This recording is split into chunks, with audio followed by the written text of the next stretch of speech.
a parte mais suja do nosso corpo, hein?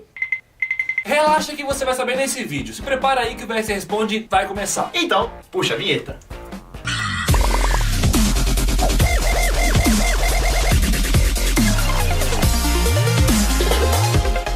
Fala galera, beleza? Bom, eu sou o Lucas Marques. Opa galera, eu sou o Jamolo e se você é um fodinha, já vai deixar logo o seu joinha.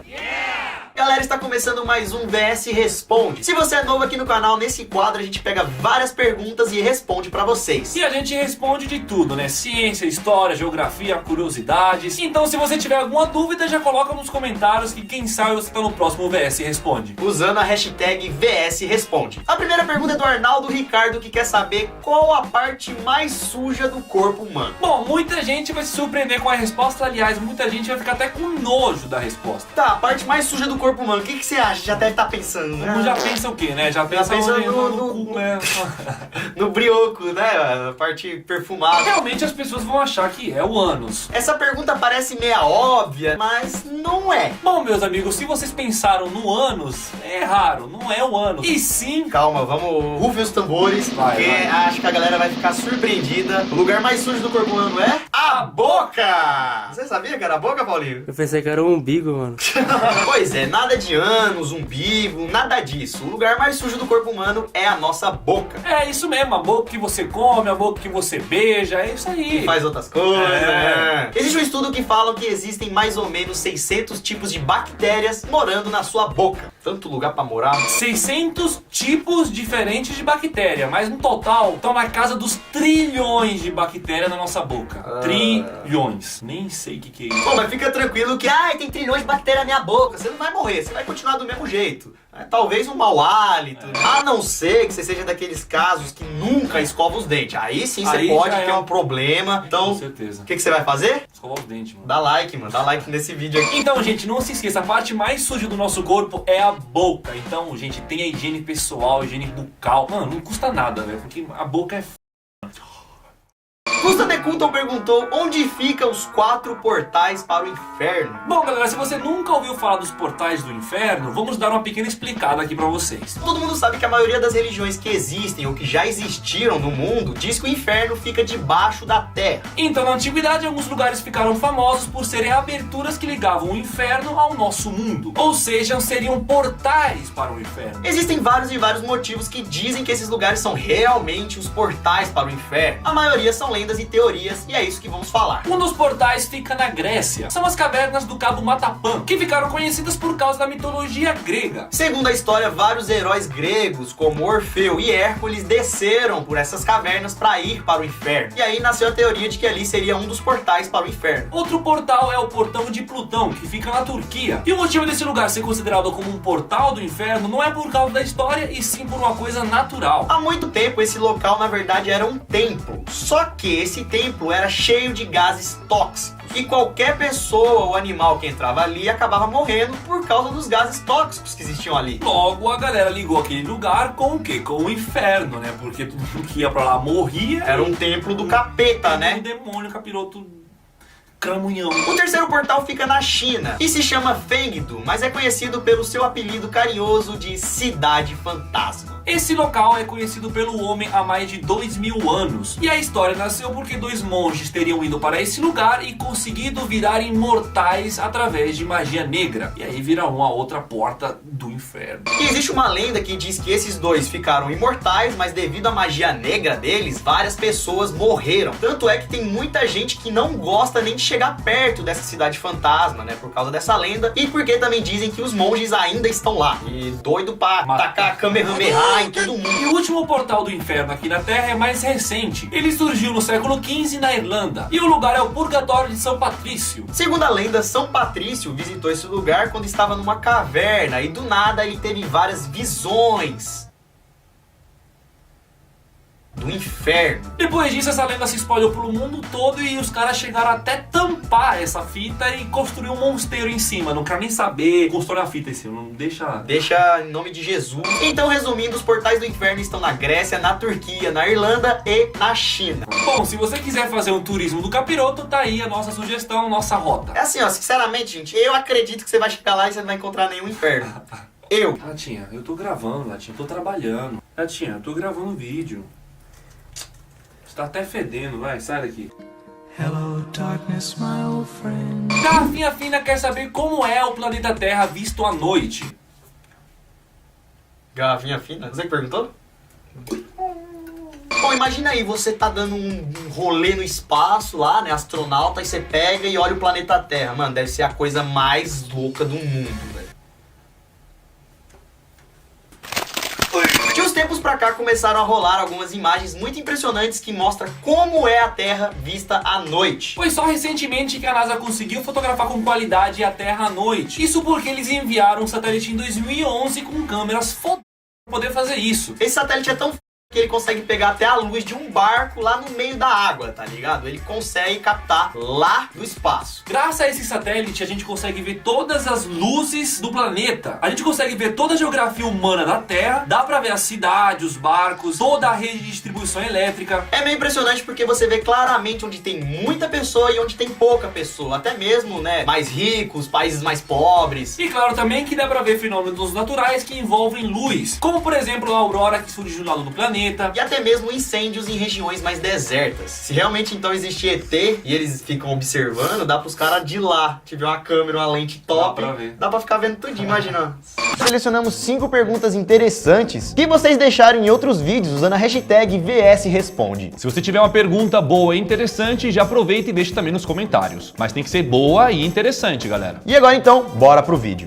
O Why Not perguntou: por que nós temos déjà vus? Aquele momento que achamos que o que está acontecendo já aconteceu. Bom, pra quem não sabe, déjà vu é aquela sensação de que você já passou por aquele momento antes. Inclusive, a expressão déjà vu significa em francês já visto. Que pode até ser a primeira vez que você tá passando por aquele momento, mas na sua cabeça você sente uma sensação de que já tinha visto aquilo antes. Muita gente acredita que isso tem algo a ver com vidas passadas ou até mesmo fenômenos sobrenaturais. Mas a ciência tem uma resposta um pouco mais física para isso. Segundo a ciência, esse fenômeno está diretamente relacionado ao nosso sistema de memórias e acontece por causa de uma falha cognitiva. Bom, o cérebro tem vários tipos de memória, como por exemplo a memória imediata, que é quando você decora um número de telefone e depois esquece. Uma memória que serve apenas para aquele momento. Tem também a chamada memória de curto prazo, que é também rápida, porém ela dura algumas horas ou até mesmo dias. E também tem a memória a longo prazo, que é quando dura meses ou até anos. E o déjà vu acontece quando há uma falha cerebral nessas memórias. Isso porque aqueles fatos que estão acontecendo naquele momento e que eram para ser guardadas na parte de memória do seu corpo, no caso na parte de memórias imediatas, acabam indo para o lugar errado, sendo armazenadas diretamente na memória de médio ou longo prazo. Você está vivendo o fato agora, porém ele foi guardado em uma área da memória, como se você já tivesse passado por aquela situação antes. Ou seja, a sensação que a gente tem de já ter visto ou passado por aquele momento antes, nada mais é do que um bug na nossa memória, na hora de armazenar aquele momento. Então, por causa disso, temos a impressão de que já vivemos aquela situação, mesmo que seja a primeira vez a ter passado por aquilo. Então, só para ficar mais claro, você nunca passou por aquilo, mas como você está passando agora, no atual presente, e foi guardado no local de memória a longo prazo, ou seja, a área onde já aconteceu há muito tempo, você tem a impressão, o sentimento de que já viveu aquela situação antes. Mas é apenas por causa dessa falha cognitiva do nosso cérebro. Bem interessante, não é mesmo?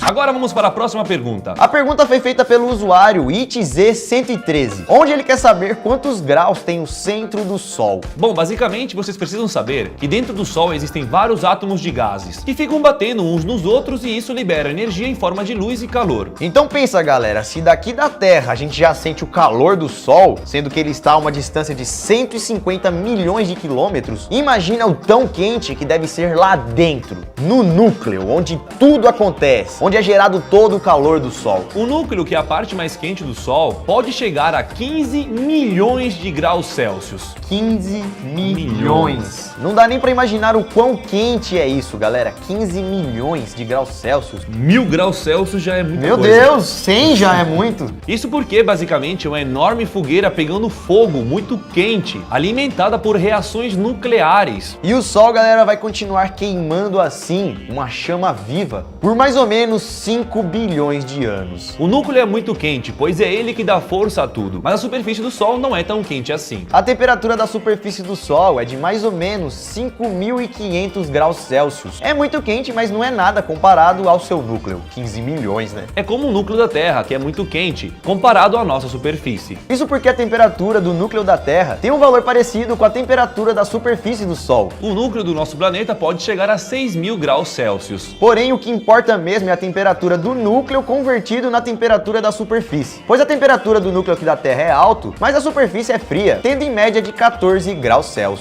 Ainda bem, né? Porque senão nós não estaríamos aqui. E só para fechar a respeito do Sol, tanto o seu núcleo quanto a sua superfície são tão poderosas que ele libera 13 sextilhões de quilowatts por hora. Isso daria 1 sextilhão de hidrelétricas tipo Itaipu, que é uma das maiores usinas do mundo. É muita energia para um astro só. Agora vamos para a próxima pergunta, que foi feita pelo usuário chamado Cara. Ele perguntou por que a saliva não mata a sede.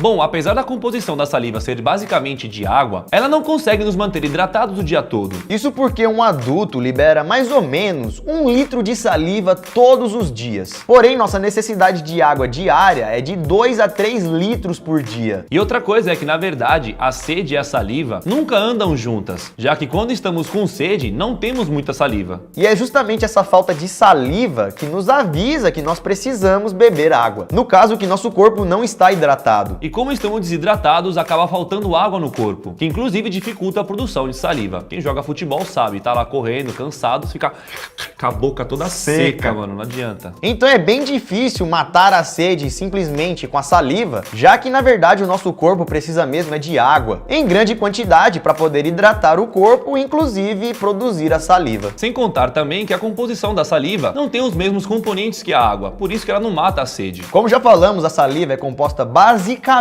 de água. Porém, para matar a sede e hidratar nosso corpo, precisamos de outros componentes que estão presentes na água. E o cálculo ideal de água por pessoa, por dia, é de 35 ml de água por quilo da pessoa. Por exemplo, uma pessoa que pesa 45 quilos deve beber no mínimo 1,5 litro de água por dia, que dá mais ou menos entre 7 a 8 copos de água. Já eu que sou grandão e peso bastante, eu deveria tomar mais de 3,5 litros de água por dia.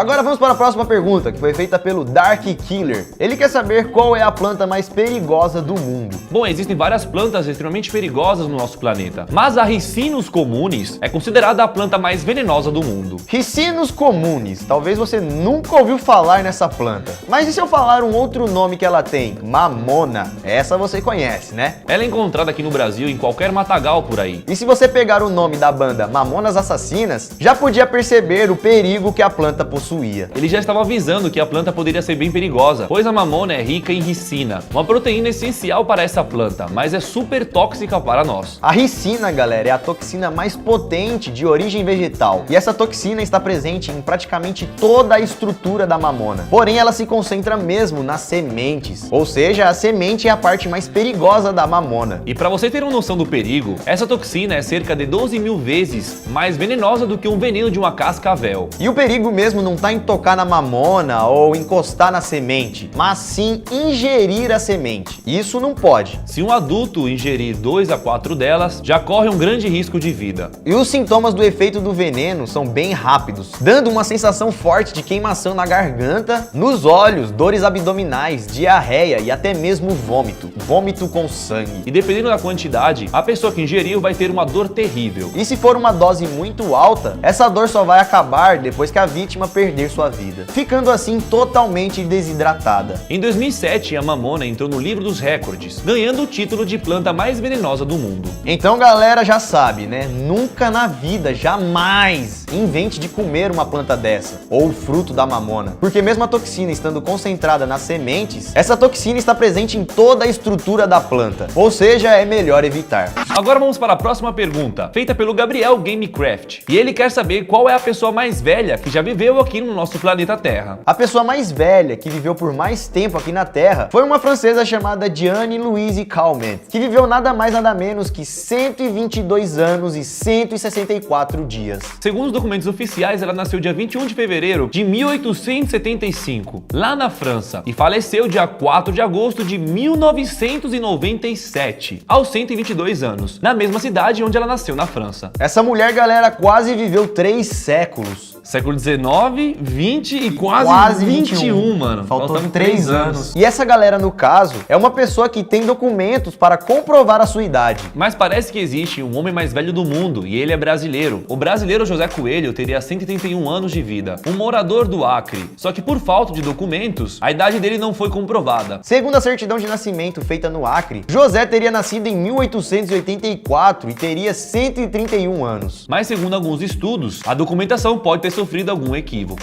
E de acordo com Guinness, a pessoa mais idosa que ainda está viva é a japonesa Kei Tanaka. Ela nasceu em janeiro de 1903 e atualmente está com 116 anos. Imagina você aí viver tudo isso, seria demais. A Carolina perguntou por que aparecem fotos de pessoas com a cabeça no congelador se você digitar 241-543-903 no Google. Esse aqui é o número. Se você digitar isso, vão aparecer um monte de pessoas Com a cabeça no congelador. Por quê? Por quê? Você tá Qual vendo que é a isso? relação do O que número- que tem a ver, né? Galera, se você nunca ouviu falar sobre isso e acha que é invenção nossa, pode pausar o vídeo e fazer o teste aí. E o que seria isso? É uma seita, uma espécie de desafio, uma aposta? Nada disso. A resposta é muito mais simples do que você imagina. Esse lance foi criado por um artista muito louco chamado David Ortiz. Esse cara postou uma foto assim na internet e pediu para as pessoas fazerem o mesmo e colocar como nome essa sigla numérica. Pra o quê? Pra quando Eu vou explicar. Primeiro ele abriu o congelador e viu o número lá. E aí ele teve a ideia. Se eu postar fotos com a cabeça no congelador Com e esse número? e pedir para as pessoas postarem fotos com este número, quando jogar este número no Google, vai cair nessas imagens. Parece idiotice, mas muita gente acabou fazendo, acabou se divertindo, né? Acabou sendo uma brincadeira. E as pessoas que não conheciam essa história acabaram vendo tipo um mistério, uma lenda. Que É essa, gente, alguém né? explica. Esse é o fato, é bem simples. E Mel quer saber qual é o lugar mais fundo do mundo. Essa é uma pergunta fácil e bastante interessante. Trata-se da Fossa das Marianas, que fica perto das Ilhas Marianas no Oceano Pacífico. Esse lugar é o seguinte, galera. O fundo do oceano, ali naquela região, tem mais ou menos 8.000 quilômetros de profundidade, que já é muito profundo. Só que tem um pedaço ali que tem um buraco, como o próprio nome diz, é uma fossa. Então É um buraco dentro do buraco. E esse buraco do buraco, galera, tem mais 3.000 metros de profundidade. Então vamos lá. 8 mais 3, 9... Acertou 11. 11.000 metros de profundidade, galera. Mano, 11.000 metros. 11.000 metros. E não é à toa que esse é um dos lugares menos explorados da Terra. Quem tem coragem de ter vontade de ir lá? Como, né, volta? Eu vou te falar então quem foi lá. James Cameron, um carinha aí que foi responsável por Titanic e Avatar. Ele tinha um sonho de ir lá e passear por lá e ele foi lá. Na verdade, assim, quem pode, né?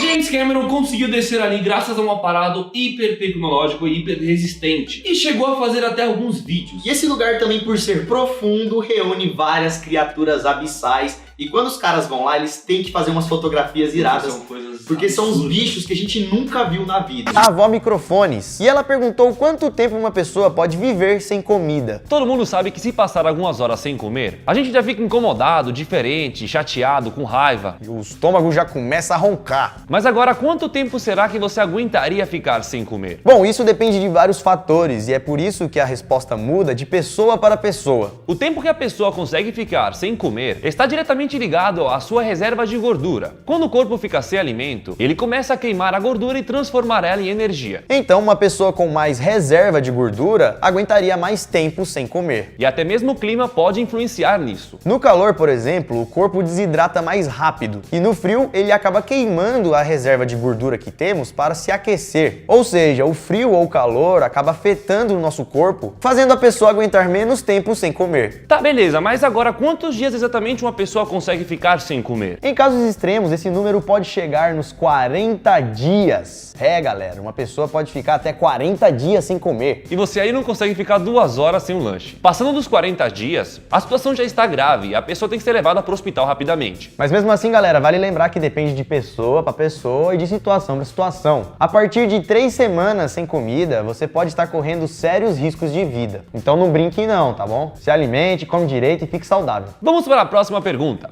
O VJ Gamer quer saber se existem outros elementos que não estão na tabela periódica. Bom, respondendo diretamente, sim. Sim, galera, existem outros elementos no universo que não são citados na tabela periódica. A lista periódica não é a lista dos elementos do universo, mas sim aqueles elementos que o homem já conhece. Ou seja, podem existir centenas ou milhares de outros espalhados por aí, até porque o universo é gigante. Uma prova disso é que em 2016, 4 novos elementos foram descobertos e inseridos na tabela. Pra quem não sabe, os elementos são tipo um trava-língua, vou ter que ler aqui pra vocês, ó. Niônio, moscóvio, tenéssino e oganessono. Eles entraram na 7ª fila da nova tabela. Então, como a gente já disse, galera, muitas coisas podem entrar nela. Nesse raciocínio, praticamente daqui uns 50 anos, quando o homem já explorar mais do espaço, com certeza terão novos elementos na tabela. Agora vamos para a pergunta de Nagato Games, que quer saber como seria a Terra se toda a água fosse doce. Bom, se toda a água fosse doce, a gente moraria num planeta totalmente estranho. Isso porque de cara os oceanos seriam bem diferentes. Muitas das espécies marinhas nem iriam existir. E a coloração dos oceanos também seria diferente. Não seria um azul bonito, e sim com tonalidade de rio. Uns tons meio marrom, meio opaco. Mas isso seria apenas detalhes, porque se os oceanos fossem doces, até mesmo o clima do planeta iria mudar. Porque o calor do planeta está diretamente ligado aos ventos e às correntes marítimas. E as correntes marítimas acontecem porque as águas com menos sal correm por cima das águas com mais sal, que acaba, gerando o movimento dos oceanos. Então, se a gente tirasse o sal desse cenário, o oceano iria se movimentar muito pouco, tipo um rio mesmo, bem diferente do que temos hoje em dia, as ondas e toda a corrente marítima. E com isso teríamos menos correntes marítimas distribuindo calor, podendo deixar os lugares que são frios ainda mais frios e os que são quentes ainda mais quentes. E isso iria deixar o planeta muito mais seco. Sem contar que poderia afetar também na quantidade de produção dos alimentos. E sem contar também que a água doce congela mais rápido do que a salgada. E isso iria fazer com que aparecesse mais geleiras no nosso mundo. E se a gente tivesse mais geleira, o nível do oceano ia diminuir, podendo deixar o mundo mais frio e diferente. Ou seja, é melhor continuar do jeito que tá mesmo, Água salgada, onde ela tá. Tá suave.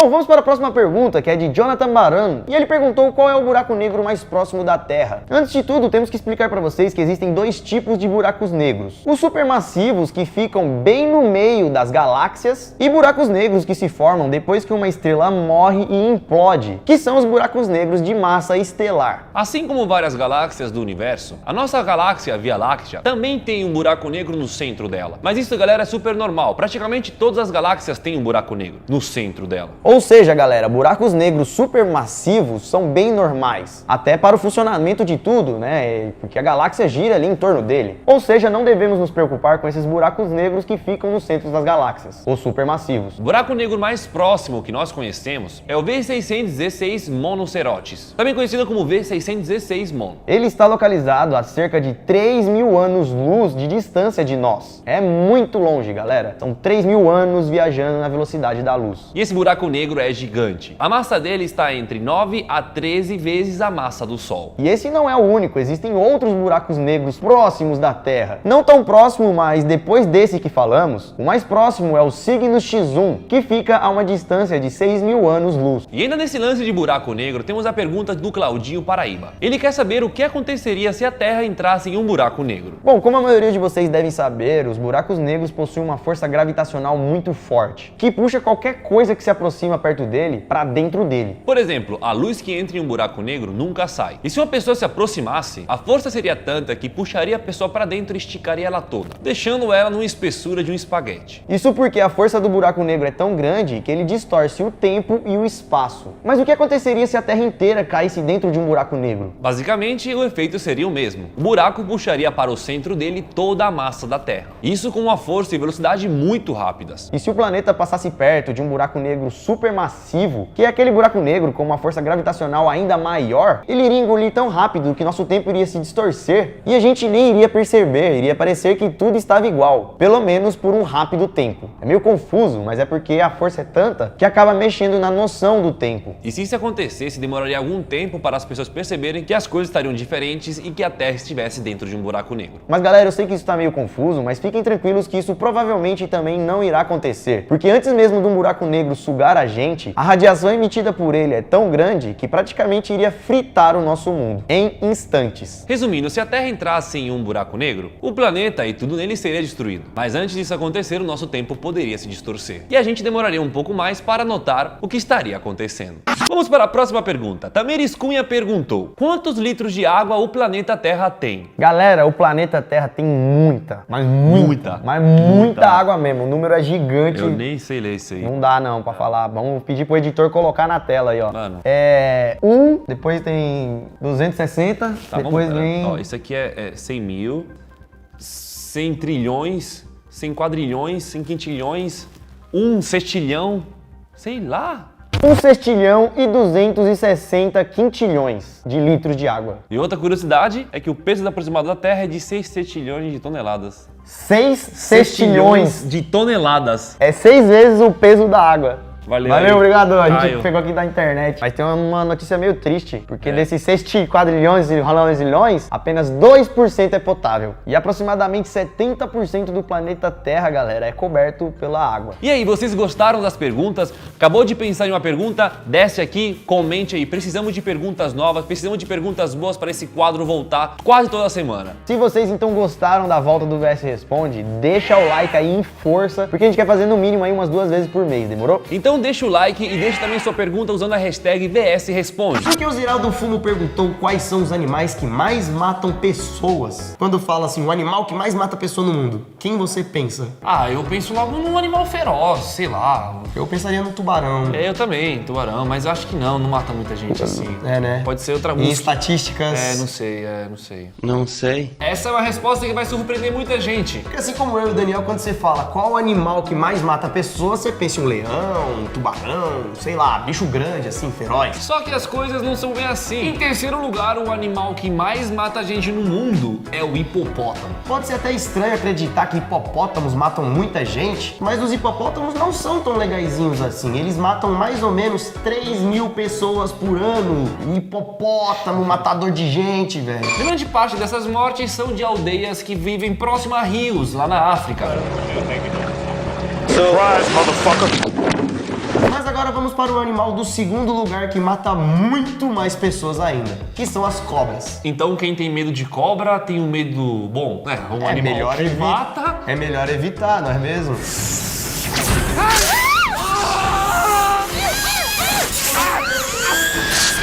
As cobras, galera, causam mais ou menos 125 mil mortes por ano. Caramba! No mundo inteiro, né? Tem muita e também cobra. tem muita cobra. Tem muito lugar. Todo lugar você pode tomar uma picada de uma cobra. Então, exato.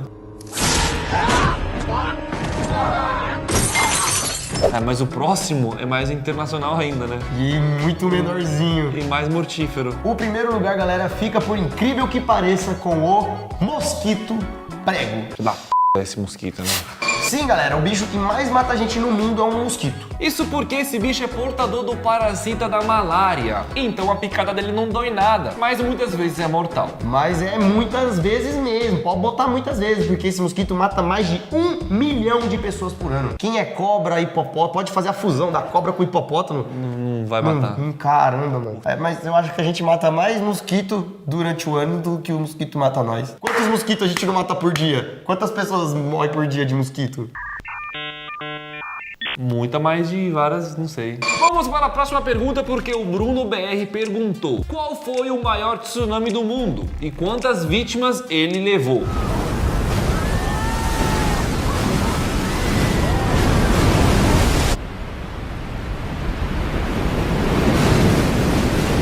Existem duas maneiras de responder essa pergunta. Um pelo tamanho da onda e outro pela onda que matou mais pessoas. Se a gente estiver falando do maior número de vítimas, o maior tsunami foi do Oceano Índico, que aconteceu em 2004. Esse foi um dos maiores desastres naturais de todos os tempos. Ao todo, quase 15 países foram atingidos. E o número de mortos e desaparecidos passou de 200 mil, que é muita coisa.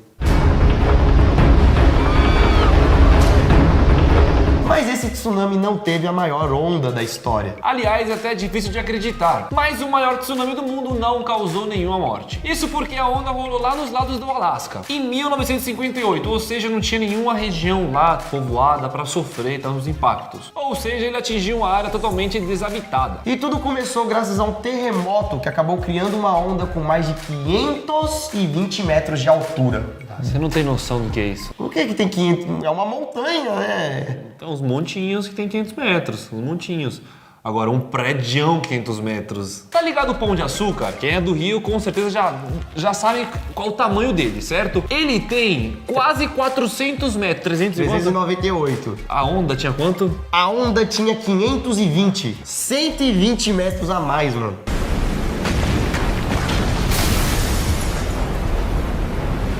Miguelzinho Real quer saber como descobrir se alguém tá mentindo ou trollando você. Interessante, né, gente? Mas não existe uma fórmula 100% pra você descobrir isso. Eu não consigo mentir! Mas existe um jeito de você desconfiar. Quem assistiu a série Lie to Me sabe muito bem disso. Quem estuda esse lance de linguagem corporal diz que o primeiro truque pra saber se uma pessoa tá mentindo pra você é não olhar diretamente nos seus olhos. Então, um bom mentiroso evita olhar diretamente no olho, tá ligado? Pra, tipo, acho que é pra camuflar a expressão dele. Quando uma pessoa fala e fica desviando o olhar toda hora, não é um bom sinal. A não ser que ela tenha um tique que nem eu. É, aí, que né, eu não tem olho. motivos e motivos, né, gente, também. Sei lá, ficar olhando pra pessoa assim, ó. Estranhão, mano. Não. E aí, mano, beleza? Tudo bem com você? Outro detalhe de um mentiroso é que ele pode piscar mais demoradamente e às vezes se coçar, sabe? Já pode saber que é mentiroso. Ou tá com sarna. Coceira, micose. Só que o grande lance mesmo está na direção do olhar. Se a pessoa começar a olhar muito pra esquerda, isso é um mau sinal. Em alguns casos, né, gente? Não vamos levar sempre aí, são só algumas dicas que a gente tá dando. Se você tiver aí querendo saber a verdade de uma pessoa,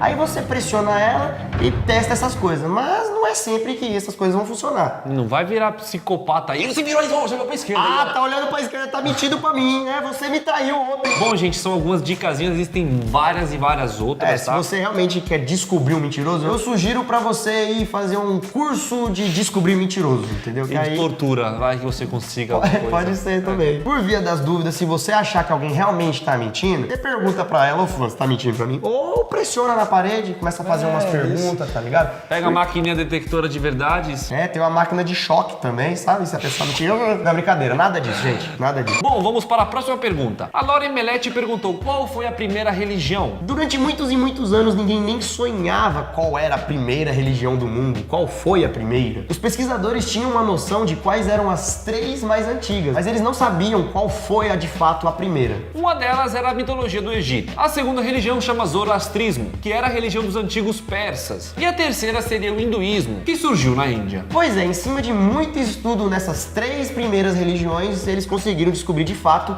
qual era a primeira religião. Segundo os pesquisadores e os textos históricos, o hinduísmo já existia lá na pré-história, ou seja, ela é a mais antiga. E o louco que essa religião ainda existe. Mas tem muita gente ainda que diz que essa não seria a primeira religião do mundo, que a primeira seria o xamanismo, que era aquele lance que toda aldeia pré-histórica tinha um xamã, um deus deles, rituais e tal. O problema é que muita gente não considera o xamanismo como religião porque não tem cargos e também porque não tem princípios, como os 10 mandamentos, ou sei lá, algum livro sagrado, alguma coisa pra poder acreditar e seguir. Um deus mesmo, né? Exato. Uma figura Xamã representativa. Xamã é mais tipo... Então, nesse caso, a primeira religião mesmo, então, foi o hinduísmo. Sim. A primeira pergunta é da Vanilla Naná. Os Simpsons realmente previram a vitória de Trump? Você com certeza deve ter ouvido falar disso. Várias imagens viralizaram na internet, nas redes sociais, em todo lugar. E se você pegar e assistir o desenho dos Simpsons, você perceberá que realmente é igual à realidade. Se liga aí. Realmente, não tem o que falar, é muito parecido. Os caras realmente fizeram igualzinho. Só que tem um detalhe. Uma coisa que poucos sabem é que, na verdade, esse episódio não é de 2000, e sim de 2015, que seria o mesmo ano que o Trump anunciou a sua candidatura. E esse mesmo episódio que circula na internet como previsão, nada mais é do que uma zoeira do desenho em cima do próprio anúncio da candidatura de Trump. Ou seja, foi uma coisa uma sátira, feita de né? propósito, uma sátira. Galera, tá vendo como as coisas são distorcidas? Ok, a gente explicou esse episódio, só que independente dele, os Simpsons realmente previram que Trump ia ganhar. Esses caras são, sei lá, mano, paranormal, mano. Mas isso aconteceu em um outro episódio, que foi ao ar em 2016 anos atrás. O episódio Bart no futuro se passa no futuro e nele a Lisa seria a presidente dos Estados Unidos. E nesse episódio, Lisa se reúne com secretários, e outros políticos para falarem sobre a economia dos Estados Unidos pós a presidência de Trump. Que na verdade tava lá embaixo. E segundo o roteirista dos Simpsons, ele queria meio que dar um aviso. Meio que se isso acontecesse era porque os Estados Unidos estavam realmente ficando lelé. Espero que não, espero que dê tudo certo, né? Não vamos desejar nada de ruim. Mas os Simpsons previram, né? cara- Foda. Próxima pergunta do Pretusco. Quais são as coisas impossíveis de se fazer num sonho? Antes de tudo, você sabia que existe isso? Coisas impossíveis de ser feitas enquanto você tá sonhando? Não é tipo dormindo, não. É dentro do sonho, na mente. Você não consegue. Por exemplo, é praticamente impossível você estar num quarto, né, no sonho, num lugar fechado, você ir lá apertar interruptor e ligar a luz. Ou, por exemplo, você chegar na cortina, no sonho, e abrir a cortina e ver o claror de fora do nada. Você sabe aquele flash da manhã?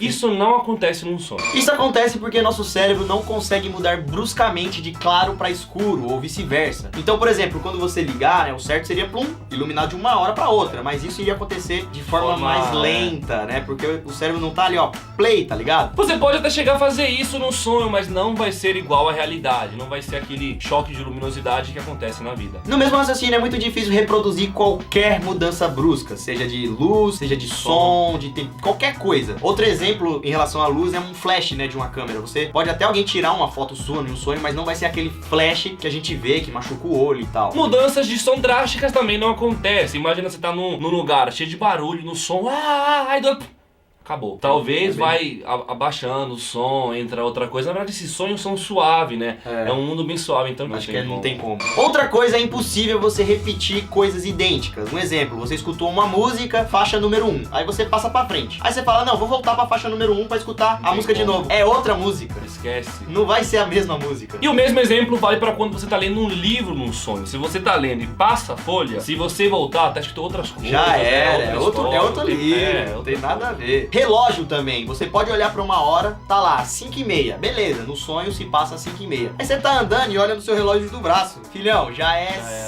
7h40, tá ligado? Não tem nada a ver. Além disso, você não consegue ver suas próprias mãos de forma normal. Quando você olhar, pode estar meio desformadas, eu ia falar distorcidas com deformadas.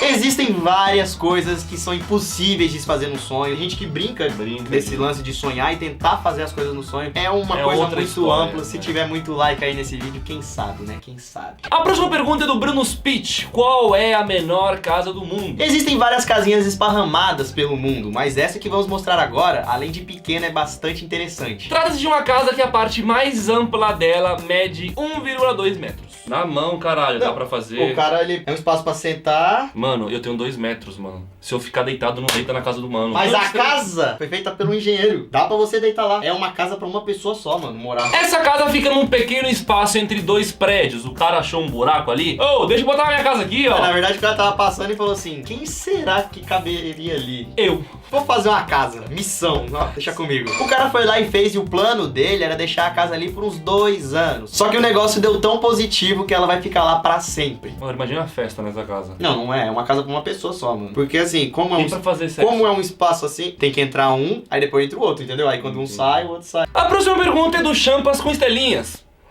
Qual é o maior... Ele perguntou qual é o maior tobogã do mundo. Na verdade, o maior tobogã do mundo não é um tobogã em si, um toboágua. Ou seja, aqueles tobogãs que terminam em uma piscina. Tobogã, toboágua. Existem vários toboáguas ao redor do mundo, mas o mais é o Verhook, que fica em um parque no Kansas, nos Estados Unidos. E esse brinquedo tem uma altura de quase 52 metros, o equivalente a um prédio de 17 andares. E o ângulo de inclinação é muito quase uma queda livre. Então a galera que desce por ele pode chegar a uma velocidade de 100 km por hora. Imagina. Uma pessoa.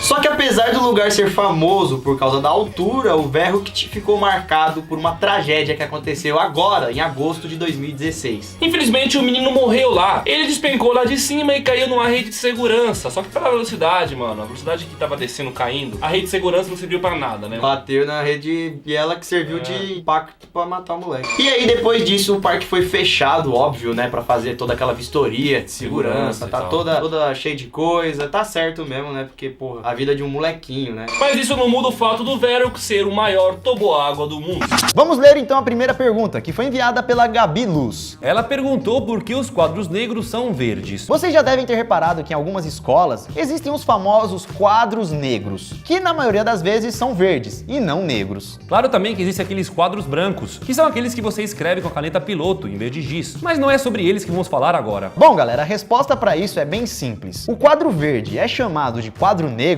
pois antigamente esses quadros eram feitos justamente com uma pedra preta. O que facilitava muito na hora de escrever com o giz. Só que com o passar dos anos, ao invés de utilizar uma pedra, foram surgindo novos materiais, mais leves, mais resistentes, mais baratos. E foi a partir daí, então, com esses novos quadros, que surgiram os quadros verdes. Eles poderiam ter escolhido qualquer cor, galera, mas preferiram o verde, pois é uma cor onde o giz pode se destacar mais. E como inicialmente ele era conhecido como quadro negro, mesmo depois de ficar verde, continuou com esse nome. E hoje, galera, além de ser chamados de quadros negros, os quadros também são chamados de lousas. Bem simples, né? Bora pra próxima. Próxima pergunta é do Bloodman. E ele fez uma pergunta clássica que muitos querem saber a resposta. Quem veio primeiro, o ovo ou a galinha? Bom, galera, essa pergunta é bem relativa e pode existir várias interpretações diferentes. Todos nós sabemos que a galinha nasce de um ovo. Até aí não é segredo pra ninguém. Mas veja bem, quando falamos quem nasceu primeiro, o ovo ou a galinha, estamos falando de um ovo qualquer ou do ovo da própria galinha? Bom, se formos pensar em um ovo qualquer, é claro que o ovo veio primeiro, já que antes mesmo da galinha existir, existiam outros animais que já botavam ovos, como por exemplo os dinossauros. Beleza, isso é óbvio, né? Mas se a gente estiver falando do ovo da própria galinha, quem você acha que veio primeiro? De acordo com os avanços da genética, foi possível descobrir que o ovo da galinha veio antes mesmo da galinha. Isso porque vamos pensar no seguinte, mesmo quando a galinha ainda não existia, mas estava prestes a nascer naquele primeiro ovo, a espécie presente ali dentro daquele ovo já era uma galinha. Ou seja, em algum momento, a primeira forma de vida que a galinha teve foi um ovo. Para vocês entenderem melhor isso, vamos dar o seguinte exemplo. Vamos imaginar um momento em que não existia galinha nenhuma, só outros animais. E por algum motivo, por conta da evolução, um dinossauro, por exemplo, foi lá e colocou um ovo. E nesse ovo nasceu uma galinha, por conta da evolução. Logo, mesmo o dinossauro colocando o ovo, aquele ovo ali é de galinha e não de dinossauro. Isso porque o DNA daquela espécie que estava prestes a nascer daquele ovo já era o DNA de uma galinha. Então, para a ciência, o ovo da galinha veio antes da própria galinha. Ficou bem claro? Sim. Porém, como já falamos, essa pergunta tem várias interpretações. E para alguns religiosos, a galinha poderia ter vindo antes do próprio ovo. Já que Deus, o Criador, criou todos os animais, incluindo as aves. E ele também disse o seguinte: cada animal se reproduzirá conforme a sua espécie. E o ovo nada mais é do que a forma de reprodução da galinha. E é por isso então que para alguns, o primeiro ovo da galinha foi colocado por uma galinha. Logo, essa galinha teria vindo antes mesmo do ovo de galinha. Mas depois de todas essas explicações, qual é a sua opinião? Vai ficar de qual lado aí? Você acha que quem veio primeiro, o ovo ou a galinha? Aí volta na mesma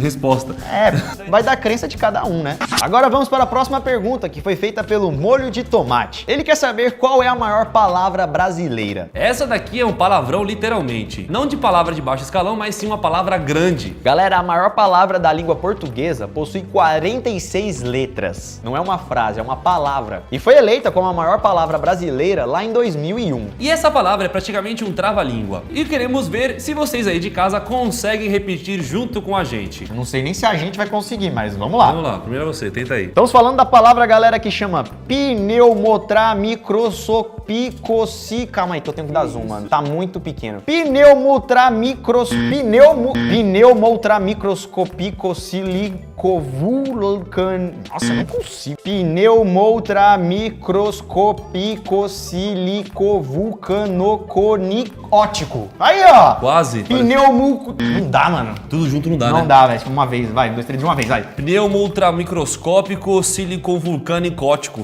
Boa! Tipo isso. Pneumo ultramicroscópico silicovulado. Vulcânico, vai. Não consigo, velho. Pneuma ultramicroscópico silicovulcanico... Nitiótico. Ah, não tem como. Não dá, mano. Não consigo, velho. Pneumo ultramicroscópico silicovulcaniótico. Sílico vulcano colirnio. Sílico vulcânico. Não dá, mano, esse final, velho. Já esquece, tenta aí em casa, meu. Chama sua mãe, chama sua tia. Você conseguiu? Deixa nos comentários aqui. Pneumo ultramicroscópico cínico vulcânico niótico. É, tipo isso. Boa. Aê. E além dessa, em segundo lugar, temos uma palavra com 29 letras. Em primeiro lugar, ela tem 46 letras, em segundo, 29, quase metade, mas beleza. Acho que essa aqui vai ser um pouco mais fácil de ler. Vamos ver esse palavrão aqui. Anticonstitucionalissimamente. Essa é de mais boa, suave. é de boa. Essa eu sabia já, tá ligado? Como a maior palavra da língua brasileira. Mas aí, essa pneu ultramicroscópio silicúrio vulcânico niconiótico aí pegou o lugar. E voltando para a palavra grandona, a pneumo, ultramicroscópico, cinivulcaniótico, coniótico, A maior palavra da língua brasileira, né? sabe o que ela significa? Pessoa que sofre de uma doença pulmonar A pneumoconicose. causada pela aspiração de cinzas vulcânicas. Entendi, por isso que tem um vulcano no meio. Então é uma pessoa que sofre de uma doença pulmonar que foi causada por aspirar cinzas vulcânicas. Entendi. Se você não conseguir falar essa palavra inteira, comente aí nos comentários. Mas não tem problema não, a gente também não conseguiu. Não deu certo. Vamos para a próxima pergunta, que foi feita pela Antônia Megahair. Ela quer saber como foi tirada a primeira foto da primeira câmera do mundo. Já que aquela era a primeira câmera. Essa, galera, é uma pergunta bem famosa, que você com certeza já deve ter escutado por aí. E geralmente essa pergunta é acompanhada dessa imagem e mostra como se essa fosse de fato a primeira câmera do mundo. Mas beleza, se essa realmente é a primeira câmera do mundo, como que foi tirada essa foto? O problema mesmo, galera, é que a câmera que aparece naquela foto não é a primeira câmera do mundo, mas sim a maior câmera daquela época. Essa câmera foi construída no final da década de 1900, pesava quase 1 tonelada e custava mais de 5 mil dólares, lá em 1900. E para você ter uma ideia, essa super câmera gigante foi inventada quase 60 anos depois da primeira câmera ter sido criada. Isso porque, galera, a primeira verdadeira câmera fotográfica apareceu em 1839. E na época ela nem era chamada de câmera, e sim de daguerreótipo. Mas mesmo assim, se você tiver alguma dúvida para a pergunta de quem tirou a foto da primeira câmera do mundo, a resposta é muito simples. A primeira câmera do mundo só foi fotografada mesmo quando uma outra câmera já existia. Ou seja, podemos dizer que a foto da primeira câmera do mundo não foi a primeira foto do mundo. E também não foi tirada pela primeira câmera. Foi tirada por uma outra câmera, né? Sendo assim, então a primeira câmera foi fotografada pela segunda, pela terceira, pela quarta. Ou qualquer outra câmera que foi lançada depois que a primeira câmera já existia. Não foi a primeira câmera que tirou a foto da primeira câmera. Agora faz sentido pra vocês? Copinho d'Água perguntou: por que o nosso planeta se chama Terra e não Água? Essa é uma pergunta bem interessante, pois o nosso planeta é conhecido por ser um planeta água, porém ele recebeu o nome de Terra. Por que isso? Isso porque 71% da superfície do planeta é coberta por água. 71% coberto por água na superfície. Nosso planeta não é só superfície. Ou seja, não há uma grande quantidade de água no interior do nosso planeta. Na verdade, no interior tem mais terra, calor e tudo mais. Poderia chamar planeta magma, né? Se for analisar também dessa forma. E você sabia que existem outros lugares no sistema solar que são muito mais aquáticos, digamos assim, do que o nosso próprio planeta Terra? Esses sim poderiam ser chamados de águas, por ter bastante líquido em relação ao tamanho. Então, se a gente comparar a Terra com alguns outros mundos do nosso sistema solar, o nosso planeta pode ser considerado praticamente um deserto. Isso tanto em termos de volume total de água, quanto também na quantidade do líquido em relação ao tamanho do planeta. Plutão abriga oceanos subterrâneos com tanta água quanto os mares da Terra. E Plutão é bem pequenininho comparado à Terra, né? Vamos para um outro lugar. A Lua Europa de Júpiter, por exemplo, que é menor do que o planeta Terra, é menor do que o planeta Terra, mas é repleta de gelo, podendo ter até mesmo o dobro de água do que o nosso planeta. Ganímedes, que é a maior lua de Júpiter, é o corpo celeste mais úmido do sistema solar, por possuir 69% de todo o seu volume na forma de água líquida. Esse sim deveria ser chamado de água. E como já falamos então, a água no nosso planeta está presente apenas na superfície e não no seu interior. E é por isso então que faz mais sentido chamar ele de terra e não de água. Já que comparada com todo o volume do nosso planeta, aqui tem menos água do que outras coisas. E é por isso então que o nosso planeta se chama Terra e não água. A primeira pergunta é da Raíssa Lima. Ela perguntou: como sabemos o barulho dos dinossauros, sendo que os seres humanos nunca ouviram? Bom, galera, todo mundo sabe que os cachorros latem, os gatos miam, os passarinhos assoviam, cantam. Mas os dinossauros, que som eles faziam? Se você aí já assistiu Jurassic Park, já deve ter percebido que nos filmes os dinossauros fazem aquele rugido bem alto.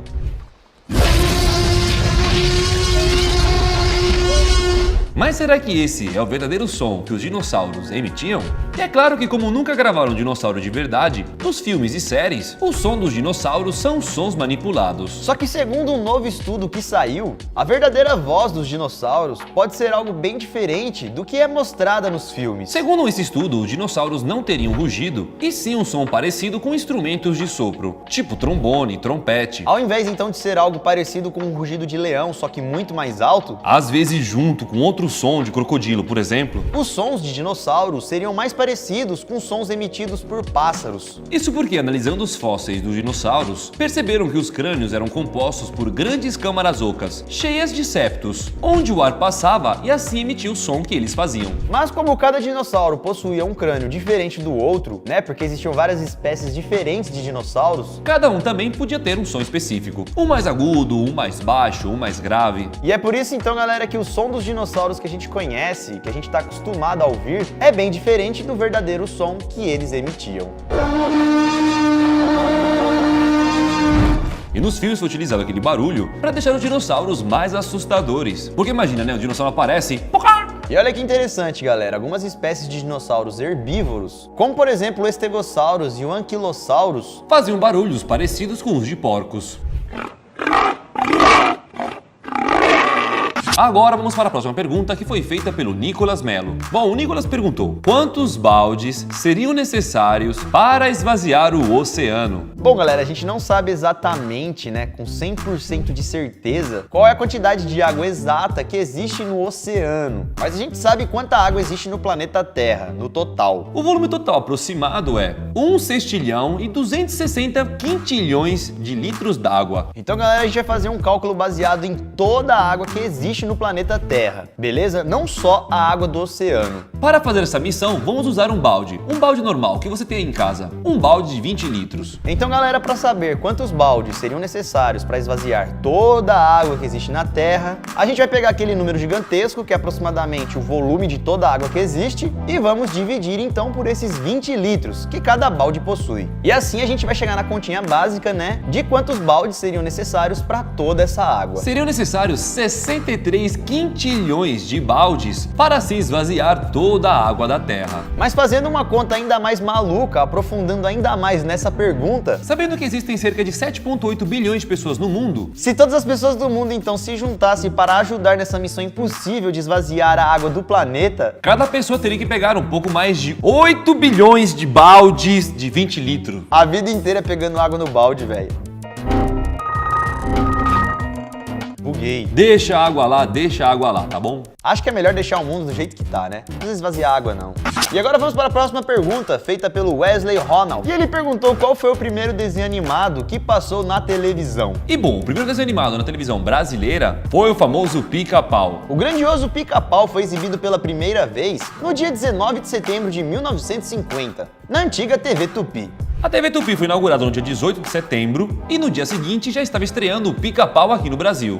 Já o primeiro desenho animado da história foi exibido na televisão no ano de 1908. Um desenho chamado The Phantasmagorie. O desenho, galera, é um curta que tem um pouco mais de 1 minuto. E foi feito por um cara que é conhecido como o pai da animação. Um francês chamado Émile Cool. Esse desenho, galera, já tem mais de 100 anos de vida. E mesmo sendo o primeiro, bem simplesinho, o artista queria mostrar o poder que a animação podia ter. Pois no desenho acontecem várias coisas malucas, várias transformações. O personagem também passa por alguns animais, planetas, mostrando assim para o público o mundo mágico da animação. Kelly Ray perguntou se é possível viajar no tempo. A gente vê muito isso em filmes, séries ou desenhos, né? Onde alguém entra em alguma máquina e zum, volta lá pro passado. Mas será mesmo que isso é possível? Já respondendo a sua dúvida, é possível sim, mas apenas para o futuro. Vários estudos e teorias estão sendo feitas, mas o que sabe, galera, é que viajar para o futuro é algo totalmente possível e real. Isso porque, segundo a teoria da relatividade de Einstein, é que o tempo não é absoluto. O tempo depende da velocidade dos corpos. Ou seja, em outras palavras, a velocidade pode alterar o tempo. Isso porque Einstein observou que o tempo passa mais devagar para objetos que se movem mais rápido. Por exemplo, se você pegar pegar um avião daqui do Brasil e for para a Inglaterra, pela velocidade do avião, você vai chegar lá a 0,0000012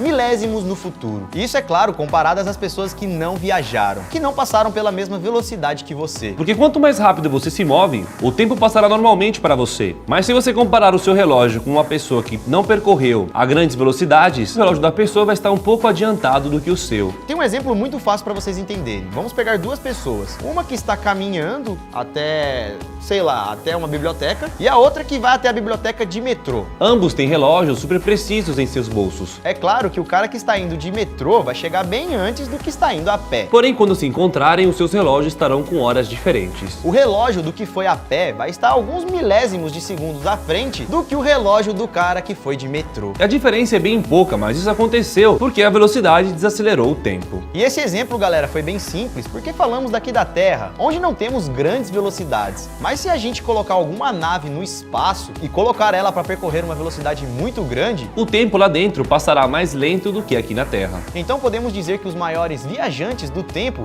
são os próprios astronautas, que com suas missões e viagens estão fazendo isso o tempo todo, atrasando o seu tempo e viajando para o futuro.